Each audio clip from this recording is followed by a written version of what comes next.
Okay. Welcome back to the Comic Book Bullies. We're Nerdist New Bully and your host Leroy, aka Daddy Longlegs, with my co-host. This is Eli, aka the Grindcore Jedi. That'll work. You've been saving that one. Yeah, and we're back with another episode. And yeah, we want to just wish everybody before we do that, Eli, congratulations. Oh yeah? Because both of us are supposed to be getting reparations. Oh, that's right. Yeah, we're not gonna get them, but at least they're talking shit saying we might get them. So yeah. So hey, I'm fine with the pretty lie. Other than the ugly truth, especially what's going on right now. Past that, now we can wish everybody happy Father's Day. Mm-hmm.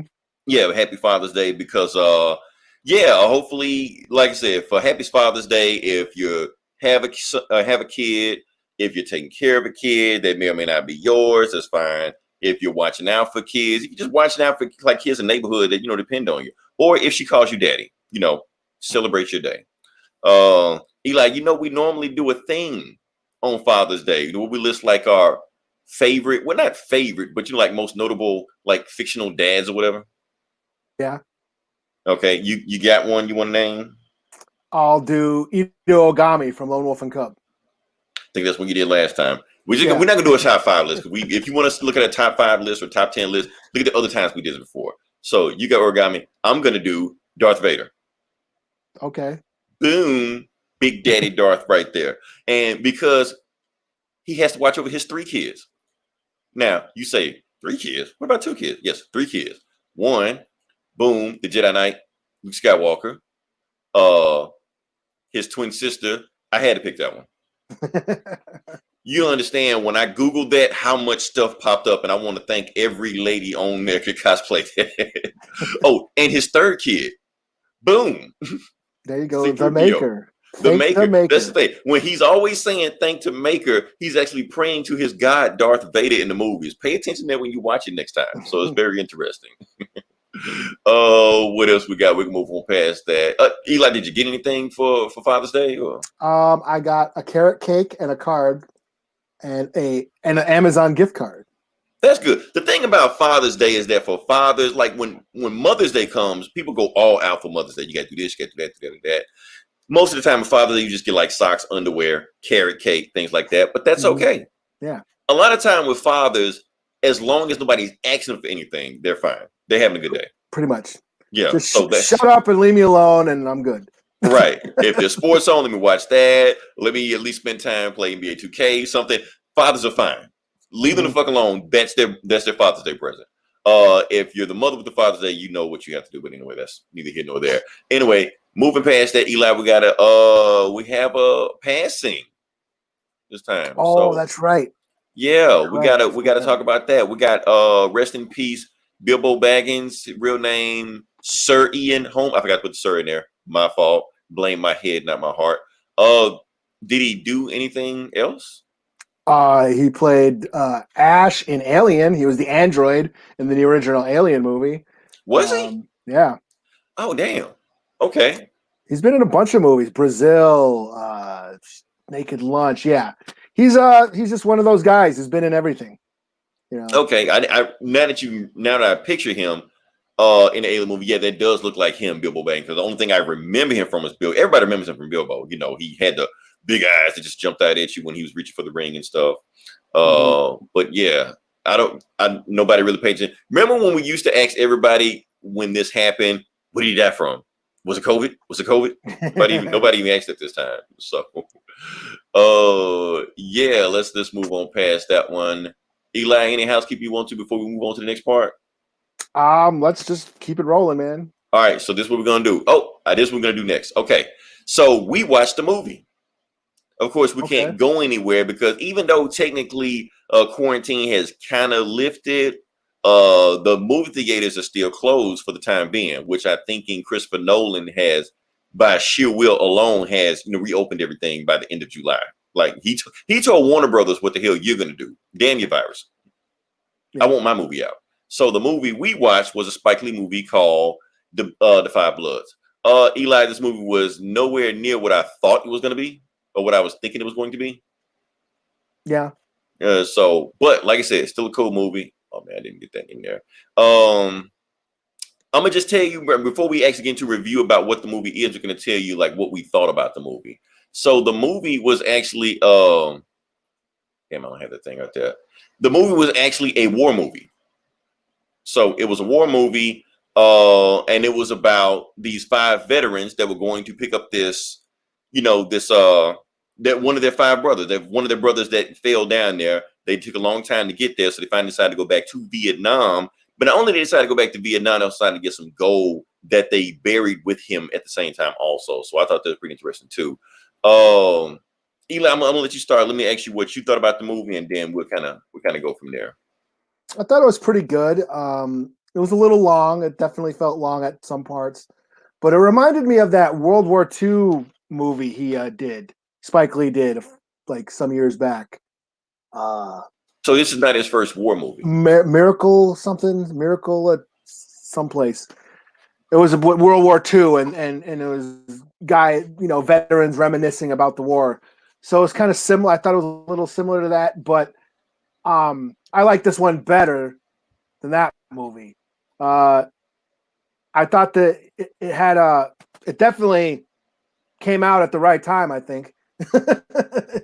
Yeah, I mean, but the thing is, Spike Lee movies, since this is subject matter he usually deals on, and stuff like this happens all the time, it's just, you can almost say a happy accident. Yeah, I mean, he's always dealing with social issues, and we're just happening to be dealing with one of the biggest civil rights movements in history. So, it is like kind of a very good time to release a Spike Lee flick that deals with Black veterans of the Vietnam War. And I thought there was some really shocking parts in it that I didn't expect to see. And like you say, it wasn't like I was expecting, a more straightforward like war flick. This was more of a, I guess, sort of a reminiscent of the war experience. I guess we're looking through the eyes of these veterans and what they experienced, and their dead comrade, and I guess what it meant to them. I kind of springing this on we had real quick. I didn't expect to review this movie today. My fault. I shouldn't have told you 5 minutes before we started recording. Let's do a movie review. Yeah, because I was like, it definitely had me thinking. There was some. I think what I responded to most was the son and the father, who were.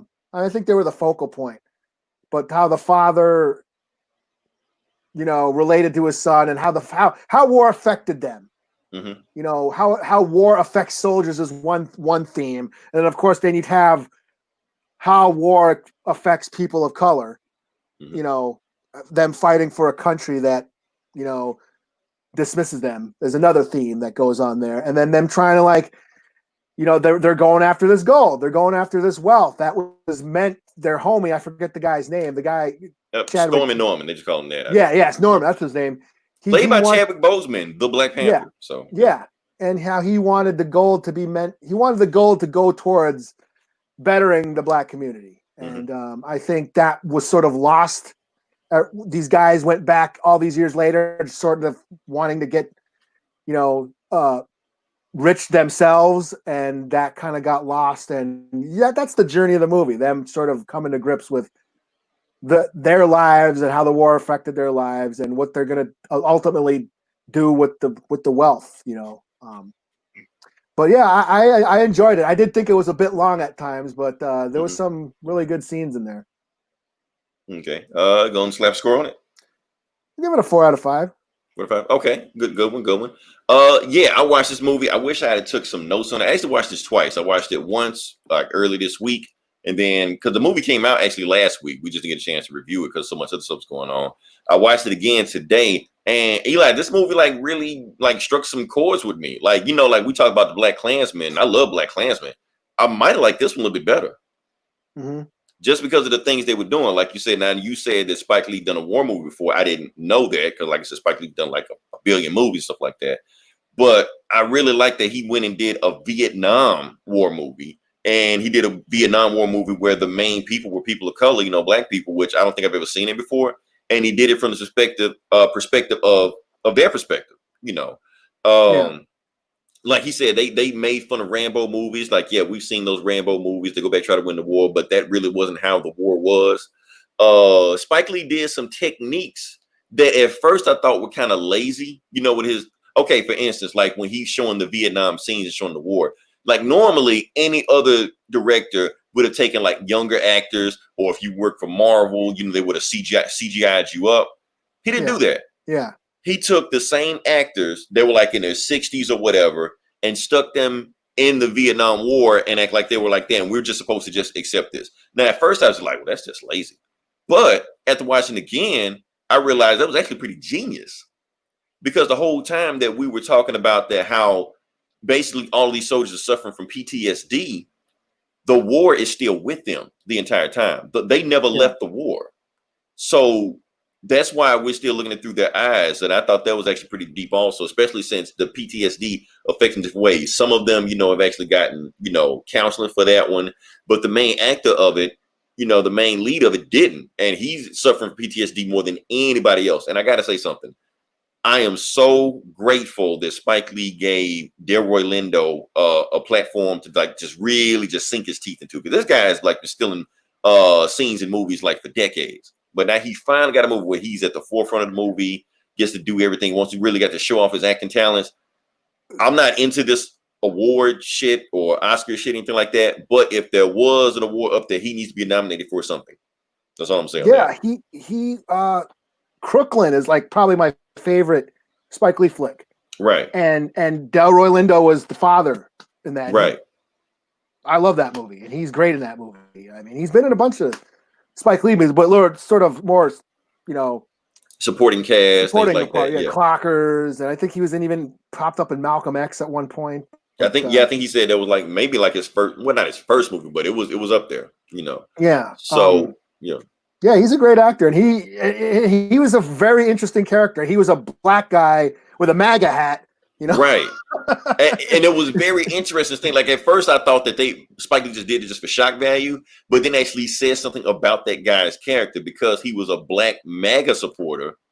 Basically, he wasn't on the same page as everybody else. He was out for himself, and it ended up being, his downfall in the long run. I'm not trying to spoil as much as I can, but it was his downfall in the long run because he was out for himself. He wasn't for his brothers or his bloods. He was out for himself, which if you're a black Trump supporter, that's basically what you are. You're saying, I'm not with anybody else. I'm just going to go my separate way. And if you don't stand together and be together, then you all going to fall apart. And that reverberated with the relationship with his son, who just all of a sudden shows up for this trip unannounced. And that was another exploration of fathers and parents. Because the one guy, he had a daughter with the Vietnamese lady, right? That he never met before, which that happens, Yeah, that he never met, and so there was that again, that exploration of parents and how war affects them. And again, I wish I would have known we were going to do this. I would have paid more attention. Yeah, so I didn't mean to bring this up on you, but some other things about that, even with his son popping up, that was also pretty interesting. Also, because I feel like Spike Lee was basically showing generational trauma. Like not just with the war, because that's the thing. Like people keep talking about the war, but we're looking at the war from the black man's perspective back when the war was going on. Because, okay, black people make up 11% of the United States population, but in the Vietnam War, they made up a third of the battalion, over a third of the battalion actually. So you're looking at a lot of black people being drafted and sent to a war. They have no idea what's going on. Meanwhile, at the same time that it's going on, back at home, civil rights leaders getting blown away left and right.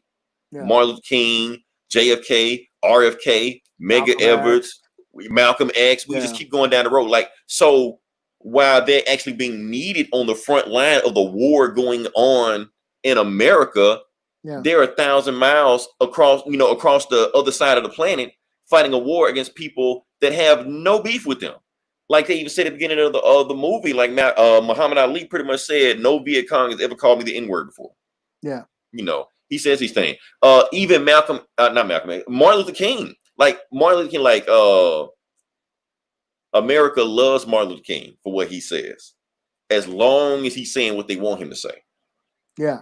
Like he's preaching about civil rights. Once he spoke out on Vietnam. Once he spoke out of Vietnam, it was it. That was a wrap. They said pretty much a year from when he spoke out of Vietnam, less than a year from when he did that, he died.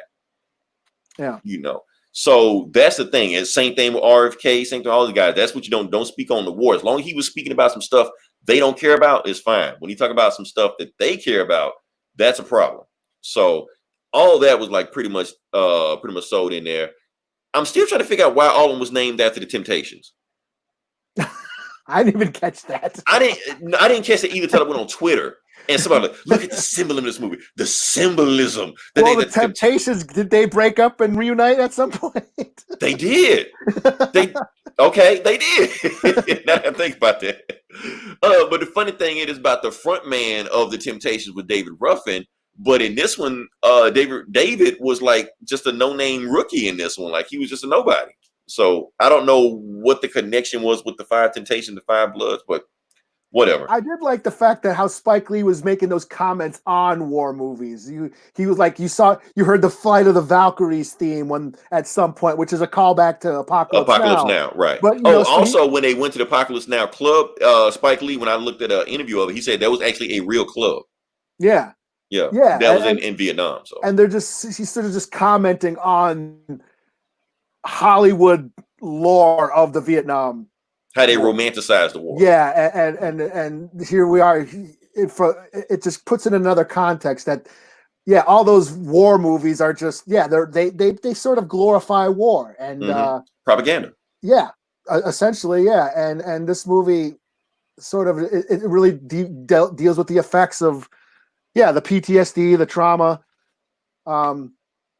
Delroy Lindo's character, how he reconciled. I thought it was very back to like his character and like the landmine scene was just wow. But honestly, the landmine scene played itself a little bit too predictable. I knew something was going to happen with him.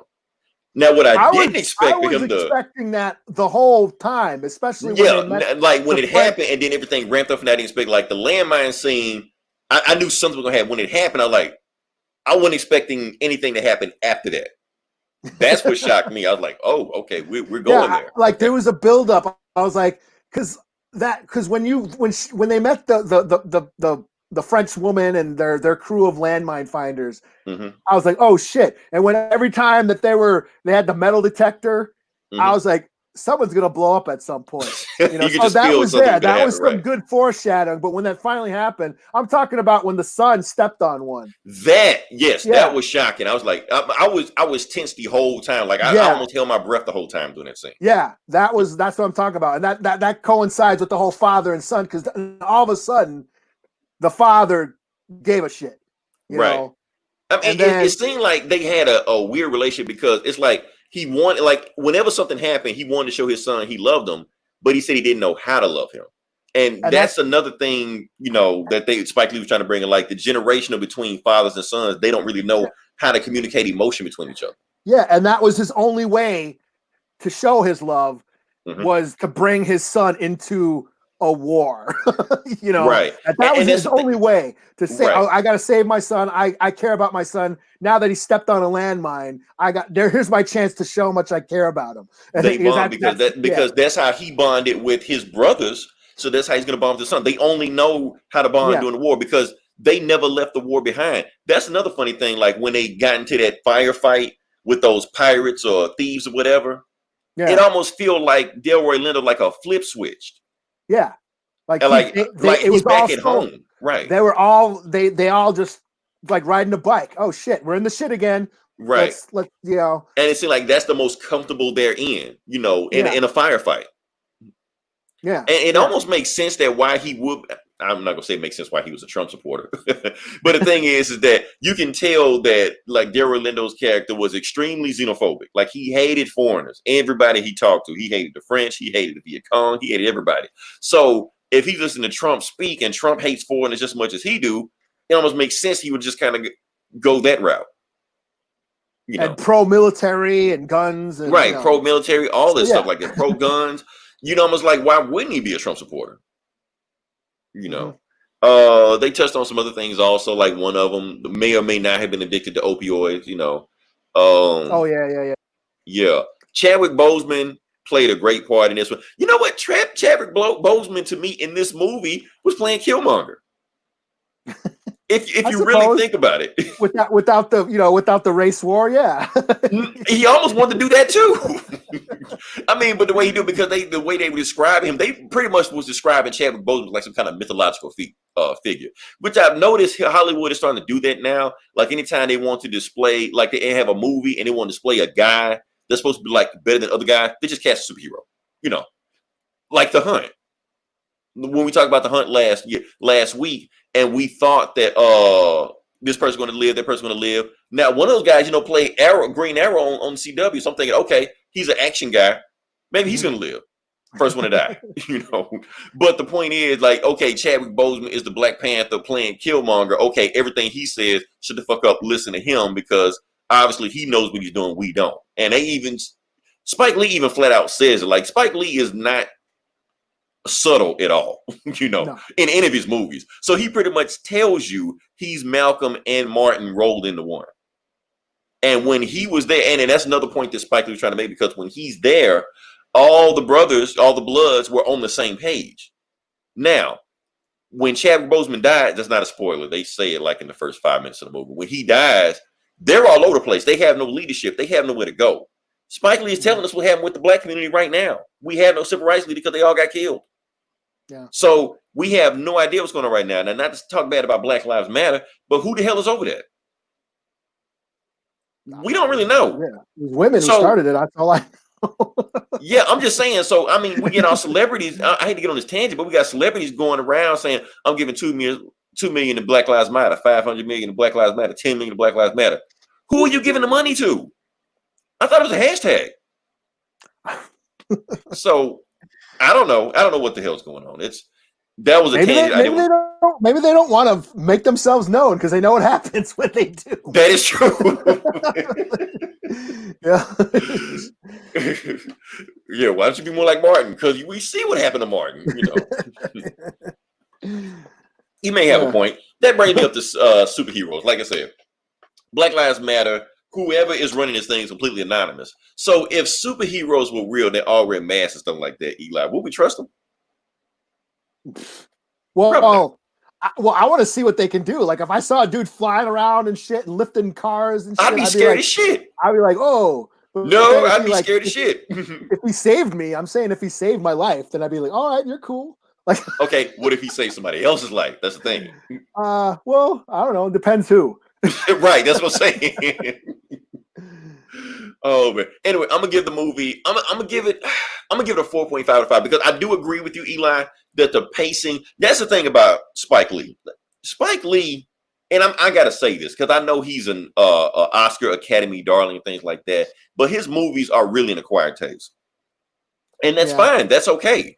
Because the thing is with Spike Lee is that he has so many ideas and so many things he's trying to cram in that every movie he makes, every movie he takes, he has so many like themes and messages and announcements trying to throw into that, pacing be damned, narrative be damned, flow of the movie be damned.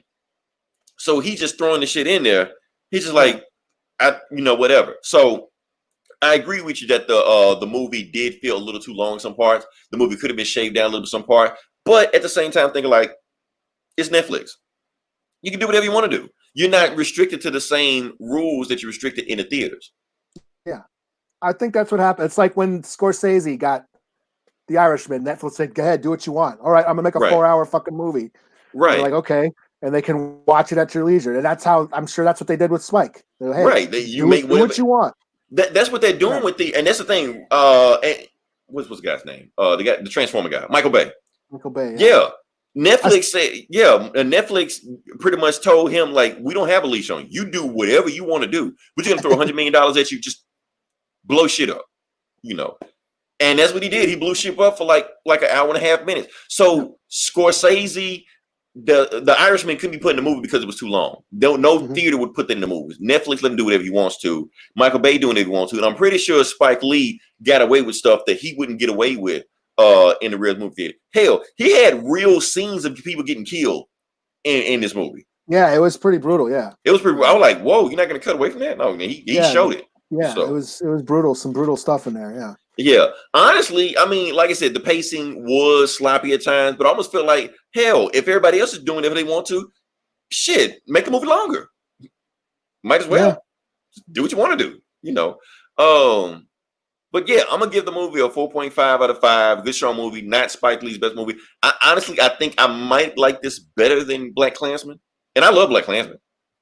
Yeah, Black Klansman was good, but even that was it. I thought that was a little bit long, and I thought that was that was a little bit long also. Yeah. I think maybe that was a little bit pacing wise, a little bit put together than this one was. And it still had all the themes and the messages, stuff like that. It was there too. Because Spike, like anybody watching this, if you ain't seen Black Klansman, please go watch Black Klansman because they telling you everything that's going on right now. Pretty much, yeah. The KKK has basically rebranded. Mm-hmm. And if you watch Captain America: The Winter Soldier, they're pretty much doing the same thing right now to the government. So Captain America trying to tell you this shit. Captain America and Spike Lee, they're both trying to tell you this shit. And that's some shit. When Cap went to Hydra, we actually had comic fans saying, "Well, Hydra isn't really Nazis." Those are the ones you can't trust, right? And at the same time, Marvel was saying the same bullshit though. It's happening right now. You say white supremacists are Nazi.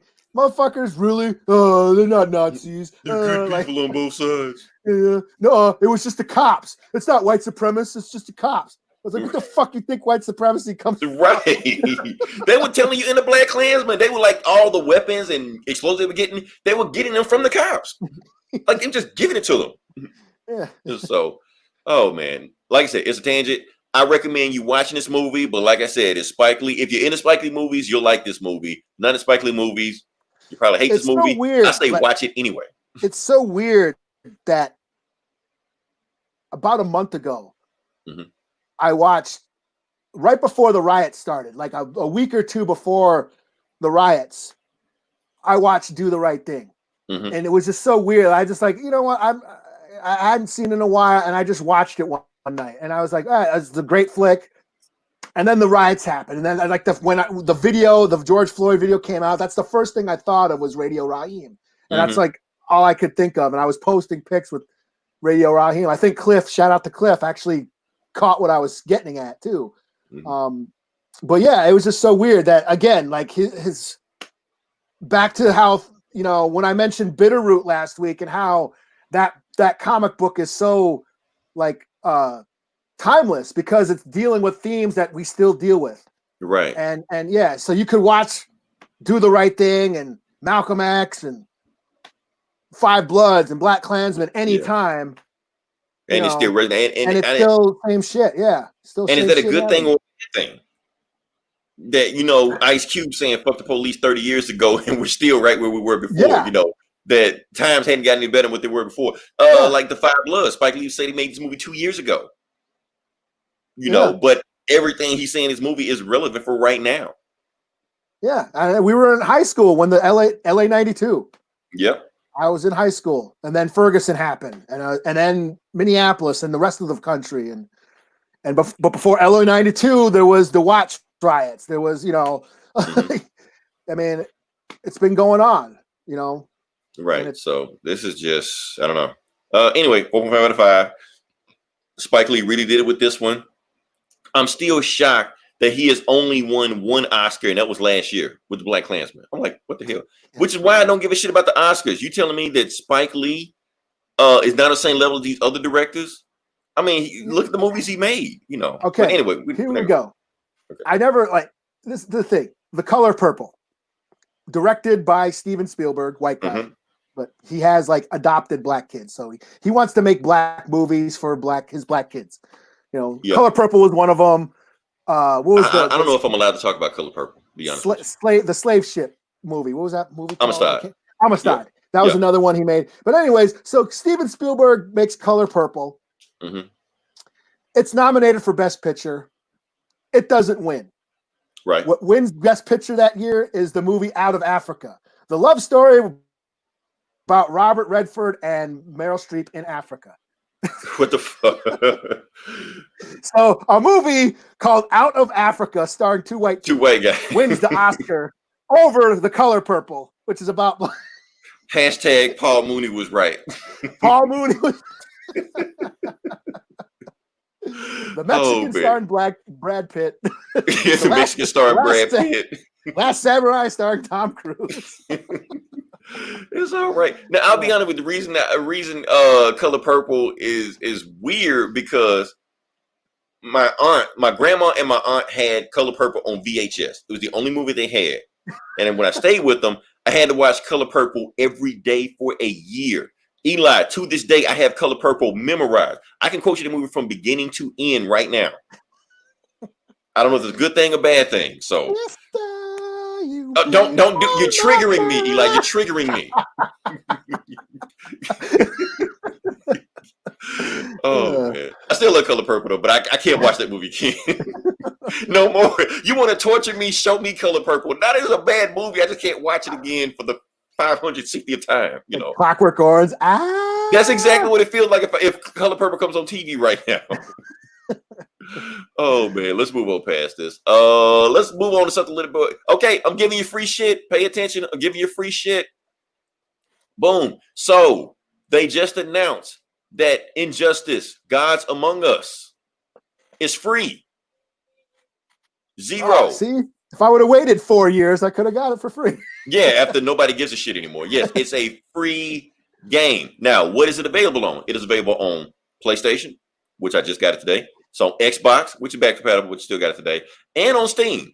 I got it on all three systems, even though I've already bought it on all three systems. But hey, it doesn't matter because, like I said, I played the crap out of Injustice: Gods Among Us. How have you not played this game yet? Who hasn't played this game? There are people that haven't played this game. This is the second one, right? No, it's the first. It's the first. Oh, it's the first one. Okay. Yeah, the first. They're not giving me the second one. I got that one too. Everybody has that one. I would imagine everybody has that one. Yeah. Hell, free game. Look, free game. It's the and the Ultimate Edition too. So you get Lobo, you get Zod. Fuck Batgirl. Fuck Batgirl in the ass with a broomstick. She is the most broken, overpowered character in any video game ever. Oh, Scorpion's in the shit also. Fuck Scorpion too. But everybody else, I'm cool with. Green Lantern was my guy. Jon Stewart was my guy. Matter of fact, if you go to the Comic Book Bullies YouTube page, I got some combo videos with Jon Stewart. Check that shit out. Blah, blah, blah, whatever. I guess we can move past that. Eli, can we go on to the next part? Sure. Okay, so this what we're going to talk about. Like I said, we are back in full swing with the comic books. So this Comic Book Bullies, we're going to talk about comic books. And let's just start with what we got first. And I guess we're going to start with the big boy first. Eli, just jump into it. Just get it out the way. Let's get it out the way. Let's just get it out the way. Okay, so I see you're already excited for it. So I am. I'm excited. I'm really excited to shit all over it. Yeah. To poop on it. For me to poop on. Shout out to the Cop Kenso dog. All right, so the book we're going to do right now, the first book we're going to do in the comic books is, what the hell name is the book? DC's Dark Knight's Death Metal. Okay, so it's a death metal, the sequel to when we did Dark Knight's Metal.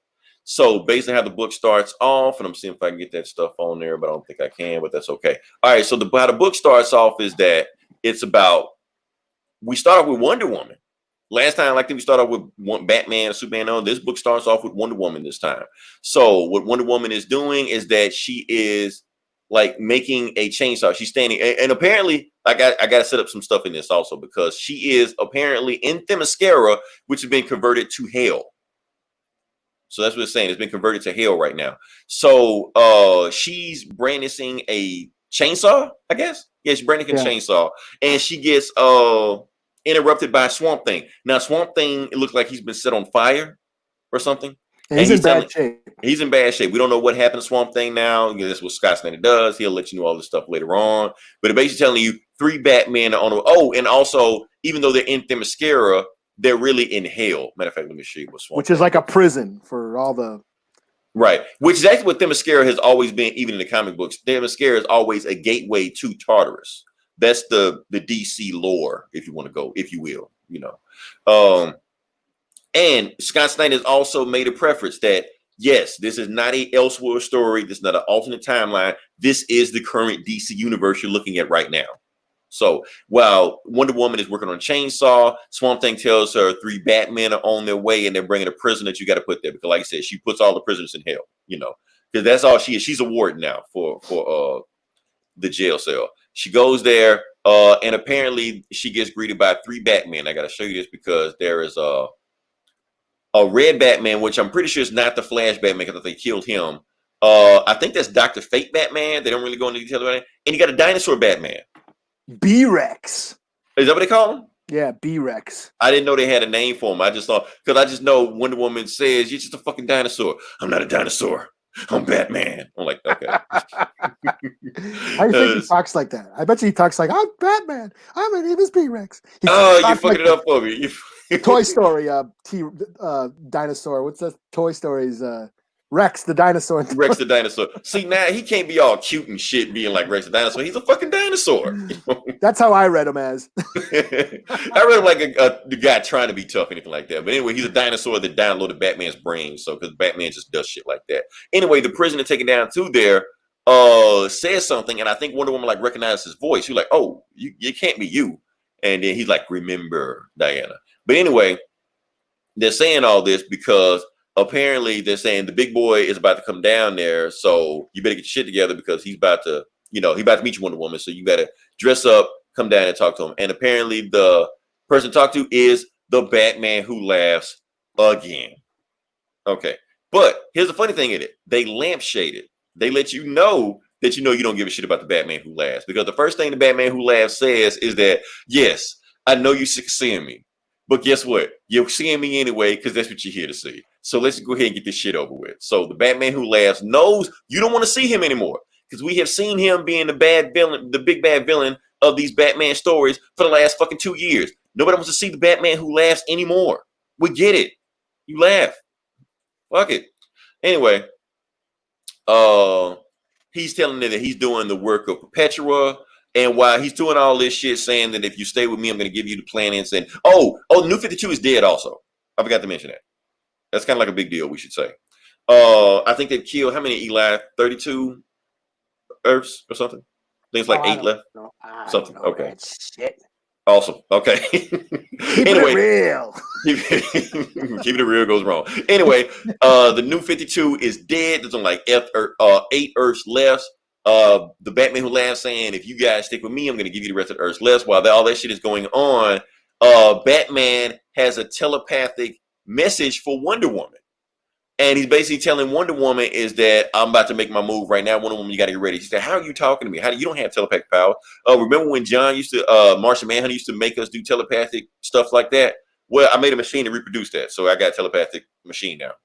Just in case if I needed it, So he's basically telling Wonder Woman is that we need a plan to basically salvage the Earth as best as we can. And Woman's like, no, we don't need to do that. We need to find something else. She's like, nah, while that's going on, Batman, who lied to Wonder Woman saying he was half across the universe, actually standing right there in a Michael Jackson jacket.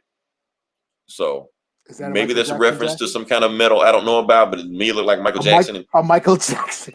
He looked like Michael Jackson. That's what I thought. Michael Jackson Batman. So in Thriller, or Beat It, one of those. That was a red jacket. That was like red.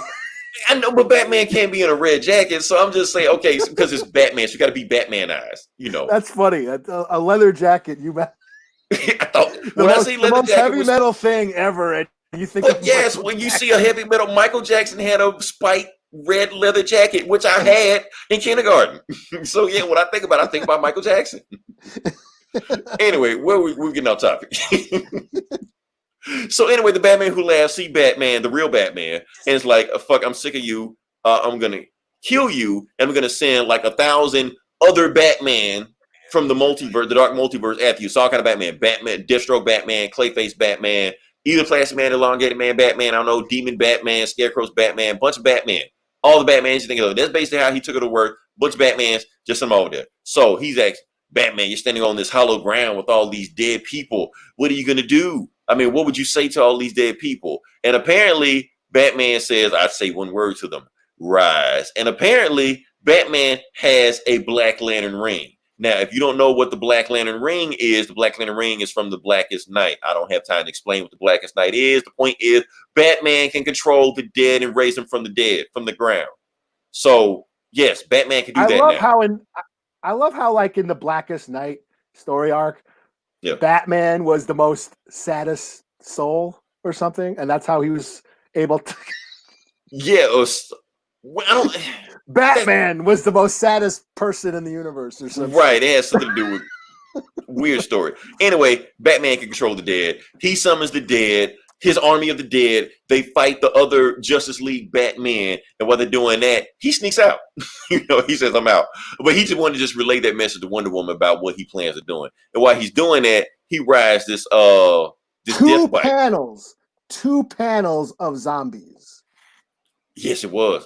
That was pretty awesome. I like that. Two panels out of 30 pages. 2 panels. But it's Greg Capullo. You got to let Greg Capullo slide on some stuff like that. It's a Greg Capullo panel of zombies. Yeah, but there's only 2 of them. I'm just saying, out of this whole fucking book, the coolest scene has only 2 panels. Well, they got other shit they got to talk about.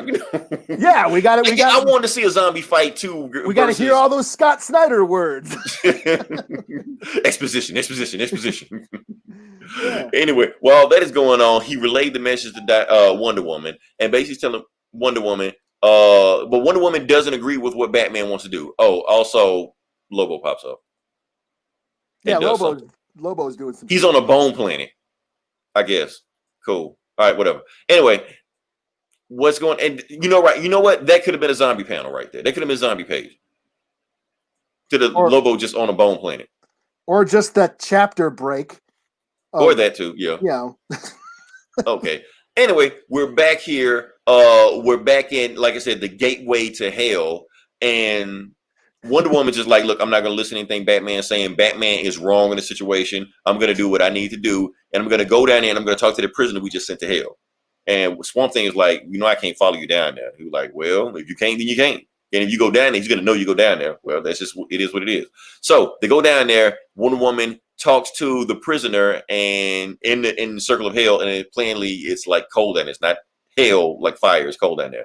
Talks to the prisoner, and apparently it is Wally West with Dr. Manhattan powers, because that's what the fuck he's been doing for the last year, in the thing, the 5G or whatever, that's that. So Wally West is there. He has the power, and he basically breaks down what the hell's been going on with DC pretty much since DC has been made. Apparently, he breaks all this shit down. I'm going to take a while for this one. Okay, so apparently there are the universe or the multiverse responds to 2 different spectrums or 2 different poles. You got the Speed Force, you got the Green Lantern spectrums, you got the Justice League, all this good stuff like that. Everything, all this stuff is connected. Yeah. I love this DC lore, Eli. I eat this shit up, man, with a spoon. Hold on, let's pause. What do we got? Oh, what up, Cliff? Cliff's in the house.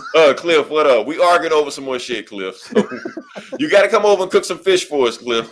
Okay.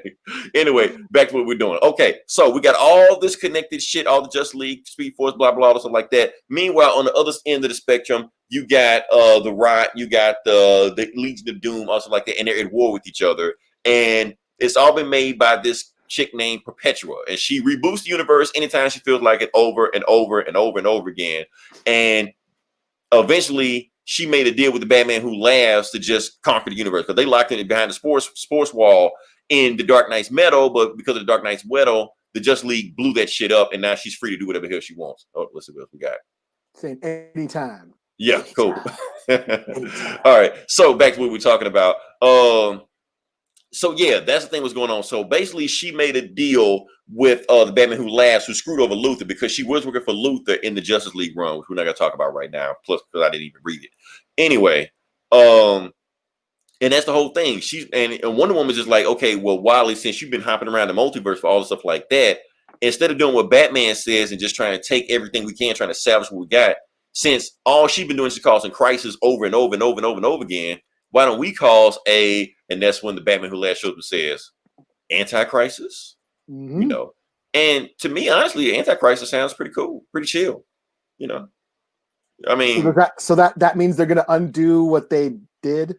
That's what it's saying. But not undo what they did, but I guess they're going to control the crisis, because I guess every crisis they've been reactionary. They've always let the crisis happen. But they're saying that now they can control the crisis and do whatever they need to do. What do we got?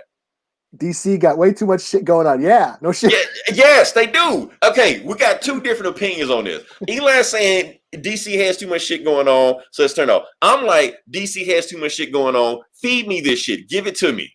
Put it in my veins. Anti-crisis. We're going to undo the shit they redid. Right. Undo the redo. Right. Okay, so Batman. Or does that mean that means they can never redo shit again? Anti-crisis. Can they not ever do it again? Okay, so they got an Anti-Crisis. The next one to be an Infinity Anti-Crisis, and then Identity Anti-Crisis. They just gonna do it from there now. So that way you can't say it's a final Anti-Crisis. You can't say the Posy crisis. Right. Oh, that's right. So you got an Anti-Crisis and you got a direct crisis. AC/DC. Aha. Oh, that's right. Yeah, they said the AC/DC. They said AC/DC in here, right? Because it's metal. Which I think, according to Scott Snyder, is death metal. Right. It is. That's why I was confused. That's why I need you on here, Eli, because I'm like, wait, is that death metal? No. Okay. There's nothing death metal in this. Maybe the zombies. The two Batman controlling zombies raising the dead. Okay. Oh, come on. Now this next panel is gotta be metal. We're gonna just agree to disagree on this. Sorry, Cliff, you gotta go. Are you talking about the invisible? Okay, go ahead. Okay, so and Batman Who Laughs basically telling Diana, look, you are not Batman. I am Batman. I know everything you're about to do. Matter of fact, I already know that the invisible plane, you made some bullshit. You're probably gonna repurchase some kind of weapon, and you're going to try to conceal yourself against me. Look, I already know what you're going to do. And Wonder Woman like, no, because this is not Batman's story. This is my story. You don't know what I'm going to do. Because you know why? I've already done it. And boom, she takes an invisible chainsaw to the Batman Who Laughs. Eli, come on. The fucker is dead. He's done. No more Batman Who Laughs. One panel at how many pages? But no, this is a fucker that has been fucking with us for the last 2 or 3 years. What do we got here? Who are the three Jokers? Who cares? We don't care. Nobody cares. They do not care in this, and I'm gonna come back to that in a second. Right? Okay, so they take Wonder Woman has an invisible chainsaw. Matter of fact, she calls the chainsaw of truth.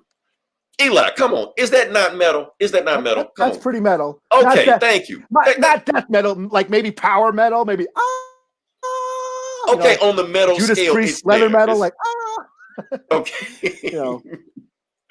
At least you got some metal in there. Okay, so that's going on. Then apparently the death of the Batman Who Laughs has activated their second plan. And apparently the Dr. Fate Batman, who I think is the Dr. Fate Batman, has activated the final Batman, who looks like a Dr. Manhattan Batman. I should show the panel, but I'm going to show the panel. I got to show you that panel because I'm like, what? Okay. Where is it? I'm trying to find it. I'm trying to find it. I see it. Oh, here it is. It's like, but he's in like, okay. Oh shit! I got to get the guided view. He's in it. I got it, but it's. I got it. Here it goes. Okay. Boom. Okay. So it looks like a Dr. Manhattan Batman, which that seems what the fuck. Okay. So the Dr. Manhattan Batman, where his parents get killed and goes, I'm gonna go to Mars, y'all. My parents just died.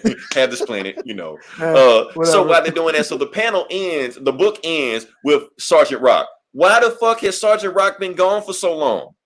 I love Sergeant Rock. Sergeant Rock is basically, Nick Fury is a ripoff of Sergeant Rock. Nick Fury started off as a World War II comic. And then, since it was back in the 60s, after a while, he was like, since the war is over and it's 20 years later instead of 100 years later, he like, you know what? I'll just be super spy. Boom, that's Shield. That's Nick Fury. But anyway, he was a ripoff of Sergeant Rock. So Sergeant Rock is here, and Batman grabs him, telling him it's time to get into the fight. And apparently, Sergeant Rock has no leg. Eli, on a scale of metal, what do we have? That's pretty metal. Okay, that's what I was That's wondering. pretty metal. Okay, that's metal. Okay, not death metal, but metal. That's I would say death metal. Yeah, that's got Okay. some What is that? Mars. Mars Mars bitches. bitches. Okay, so that's pretty metal. Okay, I can see we have different opinions on this book right now. It didn't just hit me like dark metal did, because that book let you know what the book was about. This book doesn't really let you know what it's about right now, but it feels like it's on a bigger scale than what Dark Knight's metal was, because this is another crisis. They can call it whatever they want to call it. This is another crisis. We're in the middle of a crisis right now. Anti-crisis, direct crisis. Metallica, the Metallica metal? No. Yeah, they're threat. Yeah, well, Okay. like they haven't been metal for like 30 years, but Okay. they're What pop about stars Aerosmith? now. No They're Aerosmith? classic rock. I wouldn't really think Not metal? Aerosmith is metal. No, they're more rock and roll. Okay. Classic Got rock. it. I'm out of my league on this one. Yes. See, thank you, Cliff. Yes, Sergeant Rock. Sergeant Rock is that guy. Okay. So that's what's going on right now. 2 pages. He's on 2 pages. The front and the back. But it's Sergeant Rock. You got to start a book off with Sergeant Rock. You got to. Because he's rock. I mean, it's not metal, but it's rock, He's rocking that giant ass gun. Right. Big ass, cable gun. Yeah, it's kind of metal. Okay, like give it. What is your rating on this one? I was okay. Cliff, Metal Superman doesn't show up in this book, but they do say that he's been possessed by the anti-life equation. But more than likely, he probably hasn't been, done yet. Iron Maiden's metal, right? Yeah, Iron Maiden's metal. More classic okay. power metal. They're not death metal, but Iron Maiden's one of my favorite bands, but I don't consider them death metal. Okay. But they're metal, yes. I don't know. I just like. I'm trying to sell you on the book, Eli. There's so much cool shit. I will admit, there's so much cool shit going on in this book, but like Snyder and Dark Knight's metal, all the cool shit happened in like the tie-ins and shit. Like the main book was just a bunch of talking and setting up stuff, and you know what I mean? And that's what this felt like. As I was reading this, like there's all this cool shit happening, but we don't get to see any of it. Yeah, Batman raises the dead. It's 2 panels. Let's go on to more talking with this asshole, and the Joker or Batman who laughs has to talk some more. And then we got the big huge splash page, a splash page of words. A splash page of words.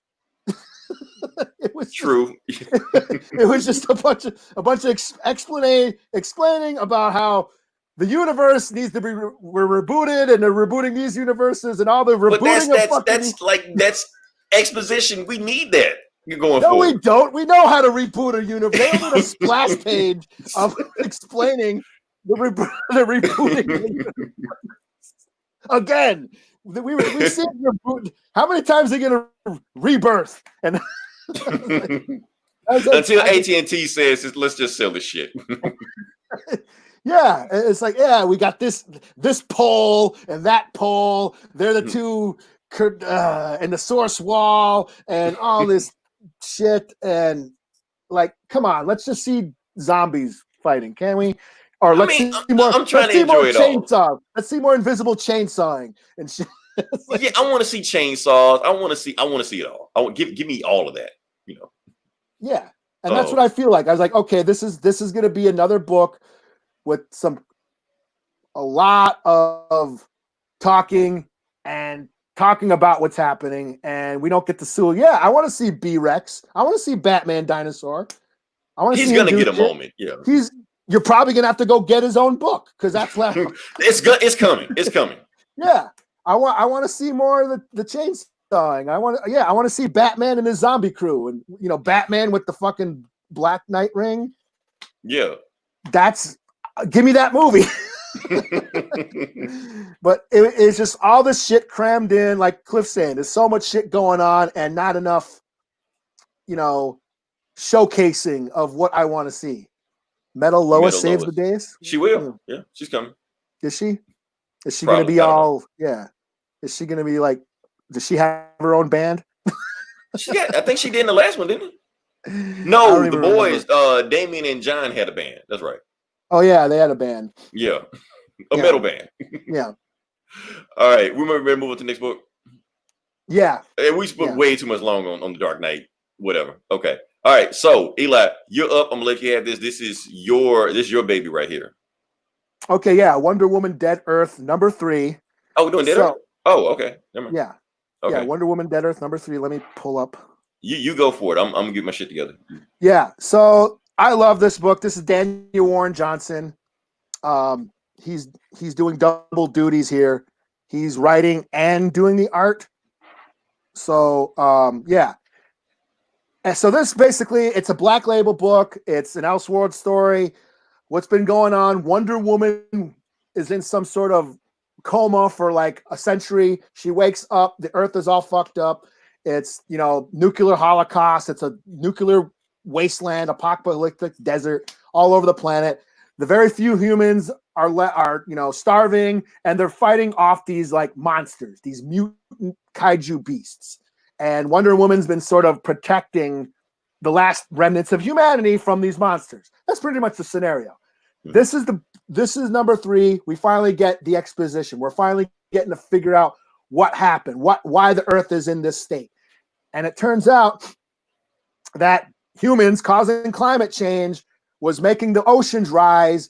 Themyscira started started going underwater, started getting flooded. So Themyscira waged war on humans, on humanity. Say, hey, quit fucking up our island. You basically turn like Atlantis. Yeah. So there was a war against Themyscira and the humans. The humans launched nuclear bombs on Themyscira. Superman, decides to go save Smallville. Wow. Okay. And lets Themyscira gets obliterated by nuclear bombs. This causes Wonder Woman to go off. She gets pissed and she beats the holy fuck out of Superman. It's a big, long ass battle. It's Daniel Warren Johnson. If you never read, Extremity or Murder Falcon, he draws action so raw and visceral. Mm-hmm. His action scenes are great. And it's just this big, huge, I won't say a brawl because it's basically Wonder Woman beating the shit out of Superman for like 10 pages. And not a page is the zombie. No, it's the whole thing. Yeah. Yes, this is fucking metal. Way more metal than Dark Knight's death metal. More metal than metal. Yeah. So yeah, she beats the shit out of Superman, causes the Earth. She beats the shit out of him so bad that they're slamming into the Earth and causes earthquakes and fires and basically destroys the Great Fire. They call it the Great Fire. And the Earth gets fucked up from this fight, and she eventually kills them. They end up at the Fortress of Solitude, and she gets kryptonite and then kills Superman. And then, so that's when she learns that she was the cause of the Earth getting fucked up. Wow. And the mutants are Themyscirians who were mutated by the nuclear fallout. So Wonder Woman has to make a choice. Do I defend my people or I defend the humans who I've sworn to protect against my my former people who are now monsters destroying everything? So at the end of the book, she finds Superman's corpse, pulls out his spine and skull and laces it up with the lasso of truth and is going to use that as a weapon. It's to be continued. Now that's fucking metal. Okay, that's fucking metal. Okay, that's death metal. That's that's blast beats, fucking guttural vocals, fucking. Now, see, if I'd known this book would have came out, I would have read. Cause I remember you talking about it, like Superman gets his spine ripped out. I'm like, well, fuck, I want to read that. Just kind of compare which one is more metal than the other. Yeah. Well, the thing is, Daniel Warren Johnson, he actually likes death metal. Like, I met the guy. I actually. Hey. So he wouldn't listen to Aerosmith and be like, let's do death metal. If you read Murder Falcon and the variant covers, he was doing death metal references to death metal in Murder Falcon. But here's can you see it? I have a Murder Falcon guitar pick that I picked up from Daniel Warren Johnson when I met him at a con. So yeah, Daniel Warren Johnson is actual metal fan. Whereas like I think Scott Snyder and Capullo are like they listen to like the radio metal. You know what I mean? That's why Marilyn Manson did the fucking yeah. That's song why I was like, the... okay, Marilyn Manson. Yeah, on the commercials, like, come on, you can be more metal than that. If I picked the song, it would have been more metal. I don't even know metal. Yeah, Marilyn Manson's pop star shit. You know, right? They're like Marilyn Manson's like Coolio. You know, like hip hop. Oh shit, Flow Rider, shit like that. Yeah. Marilyn Manson's the Coolio of metal. Like, no, let's look at it later. Why do you hate Superman at DC? Why do they hate Superman at DC? No, they saving them. That's all. So, but yeah, him getting his spine ripped out. They're just like, yeah, what the fuck? That's not the first time Wonder Woman beat his ass. In Deceased. Oh yeah. Yeah, fucked him up in that one too. Yeah. But yeah, this is. I'll give this book. I'll give it a 4 out of 5 because this was exposition. You know, the first 2 books were all action, and it's it's monster battles and shit. It's basically Wonder Woman versus Godzilla or whatever, or King Ghidorah. You know what I mean? It's just her fighting it's just all action. This one, we finally slow down, get some exposition. We finally get to the why. So we slow down for a bit, but there's still, I mean, that battle or that brawl where she's beating the shit out of Superman all over the planet was great. And Daniel Warren Johnson's art, I love his artwork. He's just got this raw, it's not pretty. It's just really gritty, raw, visceral style. Very thick lines, very kinetic action, and just so much energy, raw energy in his books. So that's why I love his shit, you know. Yeah, the Coolio of metal. We'll see how both of it go. But yeah, so how many issues is it gonna be? I guess there's 1 more or 2 more. Okay. I think this goes to 4 or 5. You're trying to out metal, so right. Coolio of metal. I think that might be the name of the podcast of this episode. Oh man. Okay, so next book we're gonna do is I got it on the list. I'm gonna just knock this one out real quick because this is a book no one really gives a shit about, but I was kind of like, find something. Strange Adventures, number 2. Oh, okay. Yeah, I know nobody gives a shit about the books. I'm just fly through it. Basically, what happens is, not Mr. Adam Strange. Adam Strange did some shit. He's under investigation. He's looking for somebody to clear his name. He calls Batman. Batman says, "I'm busy. I got a guy that can do it." So the guy he got is Mr. Terrific. So it's actually this issue is a Adam Strange / Mr. Terrific book. And there's 2 artists on the book. One artist, drawing it all like superhero-y, poppy, action-packed on the Adam Strange part when he's in the planet Rand and stuff like that. Meanwhile, when Mr. Terrific is on the ground, and the Mr. Terrific is just actually working out the whole issue. They even show his ass in one. I'm like, what the fuck, man? Is this Tom King? Is this that Tom Yes, King? This is Tom King. Black Label? Is this Black Label too? It's Black Label. Yeah, it's a Black Label book. So Batman said the reason I don't want to do the investigation because I think you'd be better for it because your wife died and his daughter died and I think you're better for it, blah, blah, blah. Meanwhile, Mr. Terrific reads Adam Strange's book and you be like, everything he said in this book is bullshit. I don't know how, but I'm going to prove it. And then it's when he takes the case, the end. That's the book. So, yeah. I do want to say this. Mr. Terrific is drawn almost exactly like, that Yaya guy? Black Manta?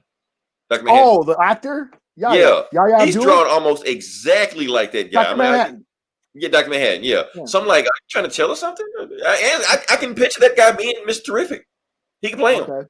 Even though he's playing Black Manta, but who gives a shit, 3 out of 5. I just read it because it was just something to do. Okay. Yeah. Turn it back to you. Well, I guess the only book I wanted to talk about, I read that Green Lantern, but I don't give a shit. I don't even remember what happened. We'll talk about it. We'll talk about it. No, the Grant Morrison Green Lantern. Oh, I read that, but I don't even remember if the Flash was in it. And Green Lantern was playing pool with planets. That's all I remember. What? Okay. Yeah. He was playing pool with planets. Yeah. That's Grant Morrison. It's Grant Morrison. What do you expect? Yeah. Grant Morrison, Green Lantern shit. This is kind of a retro review because this book came out in 2015. Oh, So okay. this I'm gonna go with Ghetto Brother. Hold up. Warrior I got. Give it to. yeah. Bam. Okay. And Warrior to Peacemaker. okay, you go for it. I No. got you. I got you. Boom. There we go. By Julian Valoge and Claudia Aberling. So this book is based on Benny. Benny Melendez, they called him. Yellow Benny. Yellow Benji is what they called him. He was part of one of the biggest gangs in the Bronx back in the, late 60s, early 70s in the Bronx. Okay, so this is based on a true story? Yeah, this is based Cool, on the street gangs of the Bronx of New York, during the 60s and 70s, where they dressed up kind of like the Warriors, where they dressed up in vests and they protected their neighborhoods, their turfs from all the rival gangs. And it's basically his story. Him growing, he was a Puerto Rican. He grew up in the Bronx. It talks about the history of, how the Bronx went from being this like really rich neighborhood to, defunding of the, social services and it crumbling into rubble and it looked like a war zone and the poor people just moved in and it was just a ghetto with a capital O, during the 60s and 70s of, and it talks about him growing up and forming a gang, the crime, very violent neighborhoods. If you weren't in a gang, you had no protection. So that's, so he formed this gang called the Ghetto Brothers, and they were one of the largest gangs in the city. And it talks about how the murder of this one guy, his name was Black Benny, he was like a peacemaker. And when he died, it triggered this, it was like the catalyst for hip hop. Because this is where the movie The Warriors is sort of based on what happened here. Okay. When this guy died, everyone thought there was going to be a massive gang warfare, like a gang war, street gangs.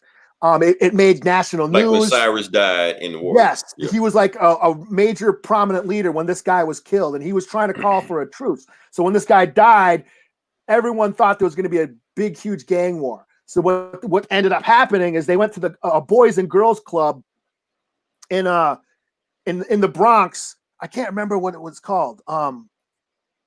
It was actually had an event. Hold on, damn Comixology. Can I just get out of the guided view? Technology. Yeah, but so it was like the Warriors. All the leaders of all the gangs in the city came to this Boys and Girls Club to have a meeting, and the news was there. They all thought they were going to like have a big gang war, but they called for peace. They ended up calling a truce. And Benji, the main character, he's the one who said, "Can you dig it?" So that was real. Wow. Okay. Yeah. So he said, "Yeah, can you dig it? We're going to call a truce. We're not going to, we know who killed Benny. We know you guys are here. We're not going to retaliate. Because Benny wanted peace. Because they met with the Black Panthers at some point, and the Black Panthers actually said, "Hey, you guys are fighting each other. You shouldn't be fighting each other. You should be bettering the neighborhood." So that inspired a lot of the gang members to sort of, do some community outreach. So that's what they were going for. So when this guy got killed and they thought this gang war was going to happen, they're like, "No, let's work together. Let's better ourselves and quit fighting each other." So from that on, they sort of stopped with the gang warfare. They stopped like enforcing turfs and shit. You know what I mean? Their neighborhoods, you got to take off your colors if you come through our neighborhood, all that shit. They started going to each other's neighborhoods and partying. And from that's where hip hop was born. That's because African Bambaataa, he was part of another street gang.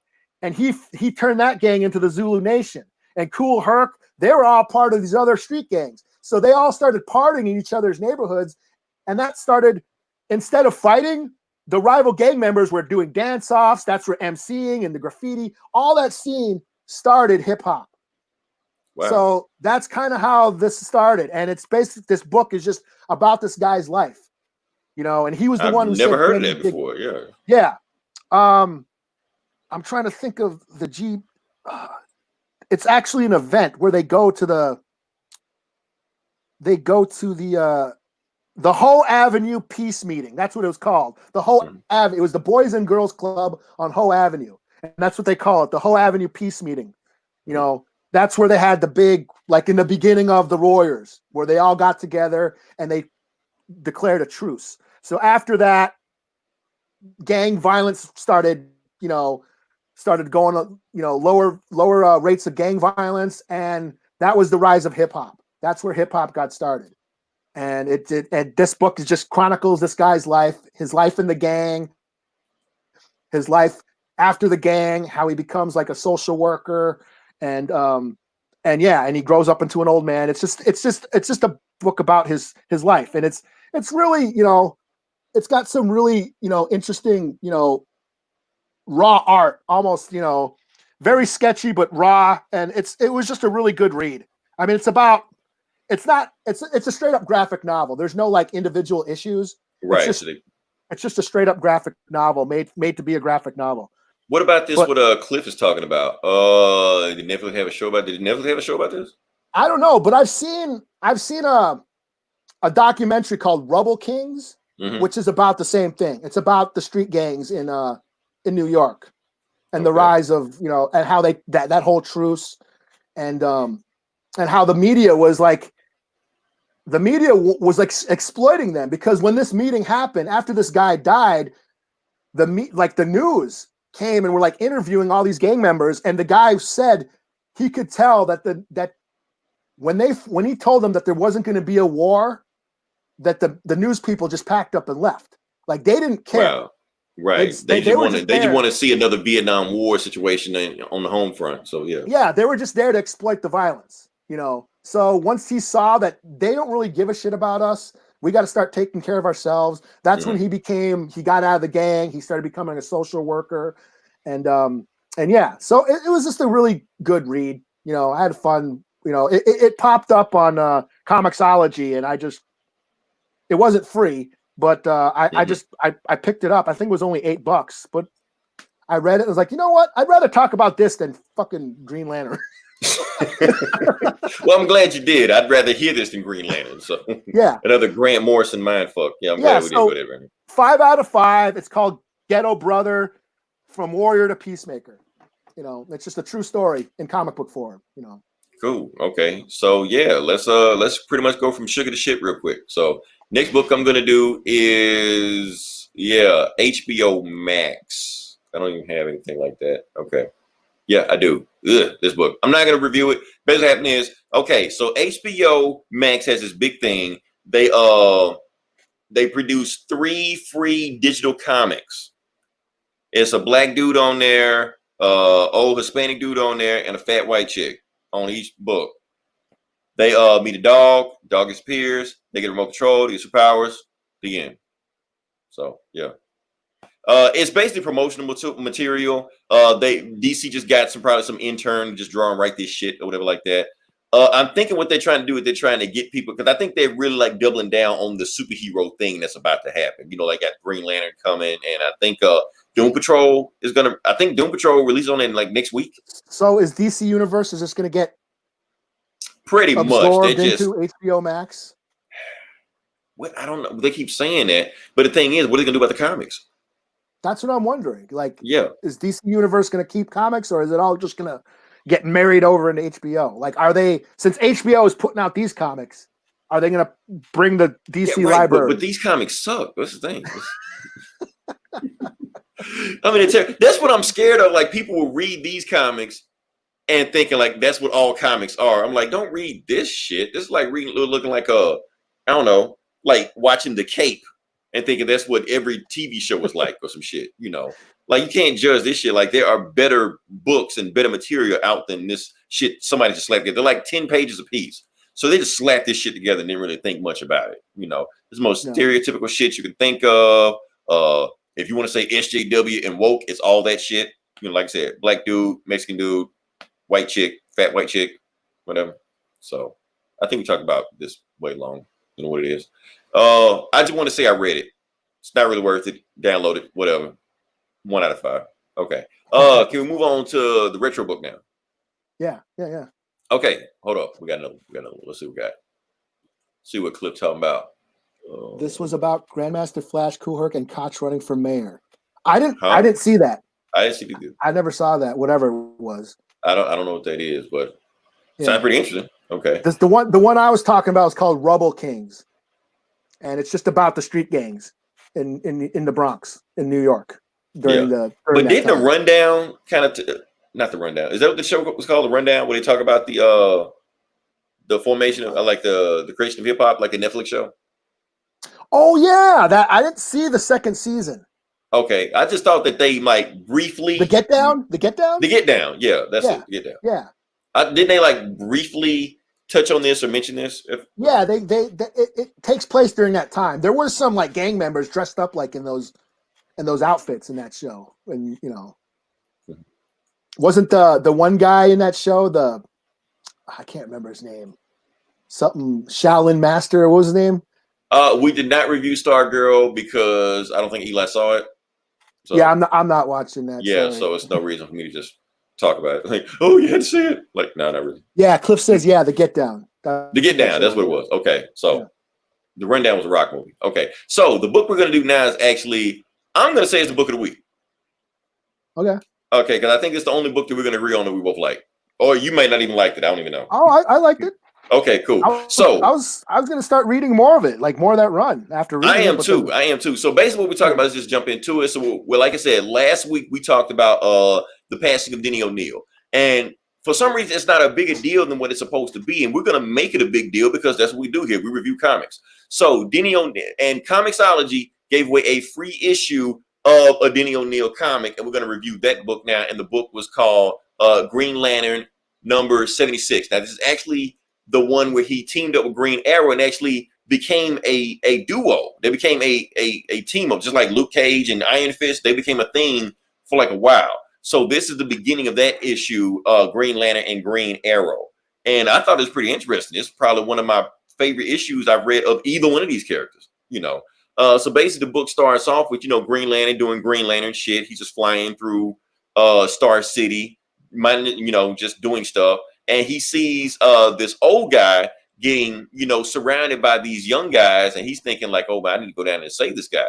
So before the young guys can surround the old guy, Green Lantern does his thing, puts a cage on him, fists, all this good stuff like that, because that's what he does. And he's thinking that he's gonna get a hero welcome. He was like, "No autographs. I know I'm the Green Lantern. I know you guys like me and stuff, but no autographs." But actually, they start throwing trash at him. So when they start throwing trash at him, that's when Green Lantern's like, he's got an umbrella over him and on the old white guy that he's trying to protect, and it's like, what the hell is going on, And while he's doing that, Green Arrow shows up. Oliver Queen shows up and just like, man, what the hell are you doing here? Why don't you go fight a monster or a mad scientist or some shit? Why are you here? You're not even wanted here. Matter of fact, if I didn't know better, I'd throw some shit at you too, just like everybody else is. So Green Lantern is just like and basically he's telling like, why are they throwing trash at me? Like, I'm gonna tell you why I'm throwing trash. Walk with me and I'll let you know what's going on. So yes, those guys were gonna attack that guy in the street, but do you know who that guy was? That guy was a sleazeball landlord that was trying to take over he owns the building, but he was about to evict everybody out of that building and turn to a parking lot. Now, yes, he can do that because he owns the building, but is that right? Like the guy that you just threw in jail, this is grandma right here. His grandma has nowhere to go because that boy was paying the rent. So now what's she gonna do? You're screwing up everything. And then while Green Arrow is just giving him the riot act, that's when Green Lantern, and this is the iconic panel that we're talking about right here, where you get the old black dude that's walking up the Green Lantern to Hal Jordan, basically telling him, "Okay, Green Lantern, you always saving the pink skins, you save the green skins, you save the blue skins. Why you never do anything for the black skins?" And Hal Jordan's like, I don't know. So while he's doing that, he's thinking to himself like, you know what? Maybe I should do something better. I feel like that I prejudged the situation. So what should I do? And Green Arrow is basically telling him what we need to do is that we need to find a way to stop this guy from evicting people out here. And Green Lantern's like, well, let me go talk to him. We don't have to resort to violence like that. I'm gonna just go talk to the guy. So he flies over there, talks to the guy. The guy's name is something Slade, Vol Slade. I may be messing the name or whatever like that. He goes to it, talk to him. The guy basically tells Green Lantern, fuck off. He's like, there's nothing you can do because I own that building legally. If I want to kick these people out because I want to do something else with the building, I can do that, and ain't shit you can do about it because it's legal. And matter of fact, get this guy out of here. So two goons, get ready to throw Green Lantern out of there. Green Lantern doesn't use his ring. He just punches these guys and just knocks them out shit like that. And right before he gets ready to punch the landlord, that's when the guardian of the universe, not the galaxy, the universe shows up. Basically the Owens. They saying, Hal Jordan, you're abusing your ring's power. You're not supposed to be using your ring on this guy because he legally is doing what he's supposed to do. We need you to report to the building, report right now. So he goes to Oa because he's summoned, because basically he's in trouble. They're about to slap on the wrist, show him right quick, and basically telling him, you're not allowed to touch that guy because that guy legally owns that building. That's not your job to just do whatever you feel like doing. Matter of fact, we got another assignment for you. What we want you to do is there's a meteor shower about to attack one of the moons of Saturn. We need you to make sure it doesn't hit. And you stay there until we tell you to come back. So he goes there, does what he wants to do. He deflects the meteor shower from the moon of Saturn, but he just realized, who gives a fuck about a meteor shower from Saturn? So obviously they're just doing this shit to get him out the way. While this is going on, Green Arrow is talking to the landlord. The landlord is just like, okay, since they tried to talk to you and it didn't work, I'm gonna tell you what, I won't. And Green Arrow's just like, look, I want 25%. No, I want 25,000 for my services. He's like, your service, what do you can do? And then he started shooting arrows, shit like that. He was just like, I want you to meet me at this address tonight with the money. And then, I'll make sure that what goes on from now, if you have any problems with anybody, I'll take care of it. So he's like, okay. And that's when the landlord gets scared. He's like, oh shit, they must know what I'm doing. So he's called some assassins, some hitmans, like, you go down there and take care of Green Arrow. So they go down there and they just open fire on, they think what is Green Arrow, but Green Arrow is really standing behind them. He do his whole, you failed this city shit, punches them, knocks them out, boxing arrow and shit like that, knocks them out. And that's it. But the thing is, since those guys are such a bad shot, he had everything on tape. He actually loses the tape because they shoot the tape. So now Green Lantern can't do anything. Green Arrow can't do anything because legally they have no proof that he did anything. So it's like, let's team up. So they decide to team up instead of to see what's going to do. And they take this guy with them, this guy in a suit with them. They take him with them. And while they're doing that, one of the goons show up at, Slade's house, the landlord's house, basically telling them Green Arrow got away, the police are on us. And the thing was, the landlord told those goons to specifically never come to his apartment because he don't want to be linked to those guys. And it turns out Green Lantern has the power to change his appearance. Is that a thing? I suppose. I'm the DC guy, so I guess I'm supposed to know that shit, but I didn't know you could do that. Sure. Okay. Why not? It's Silver Age. Do whatever you want to do. What's talking about here? It's Will Pace. Hey guys. What up? Will. Hey, Will, what's going on? Okay. So yeah. So what was I talking about? He can change his appearance, he can just turn into other people. And the guy that they were talking to, the guy that they brought with them was the DA. So the DA heard everything that was going on right there. And that's when Green Lantern can just change his appearance. I didn't know that was a thing. They talk to the DA. The DA is like, I don't need a recording. I don't need evidence. I sit there and heard everything with my own two ears, everything this guy was doing. So yeah, we're going to jail. Matter of fact, we've been trying to investigate this guy for the longest, but we didn't have anything on him because legally he owns the building. So he's like, you know what? I'm about to kill everybody. So he actually pulls out a grenade. I'm about to show you. He got to pull out a grenade. He's like, I'm going to blow everybody up. And then y'all said, well, you can't take me to jail. And Green Arrow's looking at Green Lantern like, are you gonna do anything? You're like, give me a second, man. I'm just taking my time. So he actually just does a finger thing and flicks the grenade out of the window and it blows up. Because Green Lantern didn't even believe that he had a real grenade. He thought he was just bullshitting him. So anyway, while that is going on, I think it's a happy ending, but it's really not a happy ending because that's when the Owens say, Green Lantern, you did exactly everything we told you not to do. You left your post, you came back down there, you screwed with the guy we told you specifically not to touch. So now you're in trouble. And that's when Green Arrow is telling them, so is that what you guys do? You just ignore when people are actually in trouble, like for real? Because there's some real stuff going on right now. While you up in space, fighting aliens and monsters like that, real people are down here suffering. Just in Memphis, a black man died. just Louisiana, Los Angeles, a white man died. And then the black man he's talking about is Martin Luther King and RFK. So while you guys are fighting space aliens and monsters and stuff like that, real stuff is happening. You need to concentrate on what's really going on if you really want to protect the sector. And that's when they decided to send one of the Owens decided to become a human, and he decided to join them. And Green Arrow is just like, you know what? We're gonna take the Owens and we're gonna take Green Lantern and we're just gonna just ride around the country. The end. So start of a beautiful friendship. So basically, what happened? They jump in the car. And they go, even though, Green Lantern says he can just fly around and stuff, but like, what's the point? Let's do that. So, yeah, this book is awesome. I know you guys wish that they would stop putting politics in your comics. You wish it would go back to the old days. Guess what? This is the fucking old days. That's what they did back then. And the book even gets crazier as it goes along. Yeah, when did this come out? This is like before I was born, maybe. Yeah. Yeah. When did this book come out? Like 1970. Will, when does this book come out? We know you know. I mean, I'm old, but I'm not this old. Okay, boomer. Our traveling heroes. Yes. When that's what it is. This is when comics were 15 cents. So, that's what I was looking at. 15. Let's go back to that. That's the thing that shocked me. When I was buying comics, they were 60 cents. Right. So, when I was buying them, there was $1.25. And I thought, that was pretty expensive. I remember, look at that. $1.25. When did this freaking book come out, man? I don't know. I think like 1970 something. It was 1970 something. We know that. So, we'll get. Thank you, Will. 76. Okay, 1976. Okay, so I was a little kid. I was 2 years old. I was 2 years old when this book came out. Okay. I was still swimming in my daddy's nutsack, so yeah.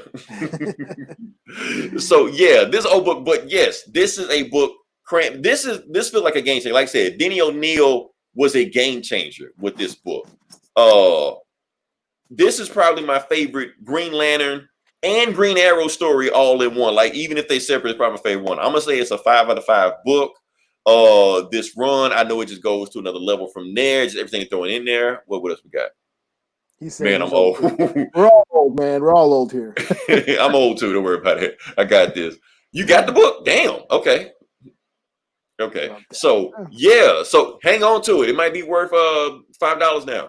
So it's got a good copy of this has got to be worth more than that.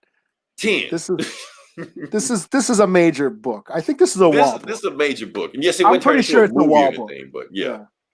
But it's got to be worth something. So this is the run, and this is kind of like when they really like overtly started putting political tones in it. Because not only was this book political, they even went SJW. Because 5 issues later, guess who shows up? Jon Stewart for the first time. You have a black Green Lantern for the first time. Let's see what Will got.